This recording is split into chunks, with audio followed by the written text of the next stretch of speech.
SKM recording studio Digha Patna. रंगा डाले दा हमरा भैया के साली, रंगा डाले दा हमरा भैया के साली। म्यूजिक डायरेक्टर डीजे नीतीश राज मंगुरा नवादा। होली में का तू करेलू किचा किचावा, ढोरी के नीचे डालाबा बिचा बिचावा। होली में का तू करेलू किचा किचावा, ढोरी के नीचे डालाबा बिचा बिचावा।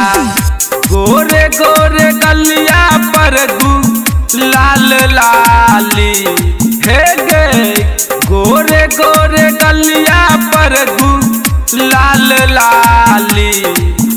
रंग डाले दा रंग डाले दा रंग डाले दा हमारा भैया के साली, रंग डाले दा हमारा भैया के साली, रंग डाले दा हमारा भैया के साली। डीजे नीतीश राज, डीजे नीतीश राज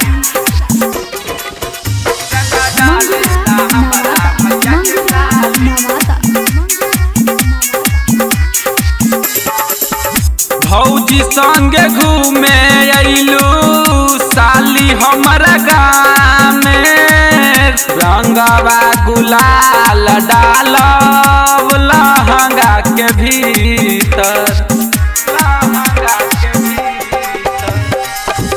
भौजी संगे घूमे अइलू साली हमारा गाँव में, रंगवा गुलाल डालब लहंगा के भीतर।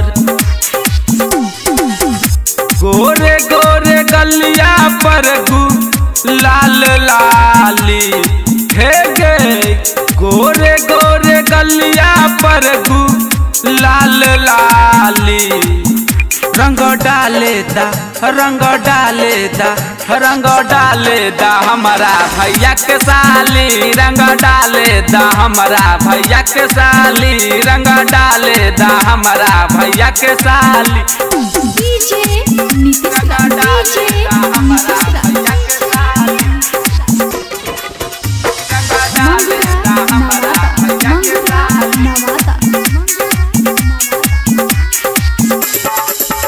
दीदी के ससुरवा अइलू घूमलू घरे घरे, राइटर राजू रंगवा खूब लगे ढारे,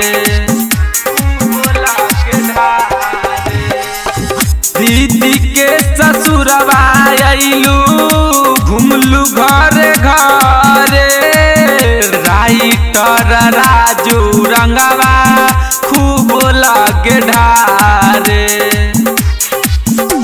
तमोनू बालटी में घोर के रंगवा लाल वाली, तमोनू बालटी में घोर के रंगवा लाल वाली। रंग डाले दा रंग डाले दा रंग डाले दा हमारा भैया के साली, रंग डाले दा हमारा भैया के साली, रंग डाले दा हमारा भैया के साली। SKM recording studio Digha Patna.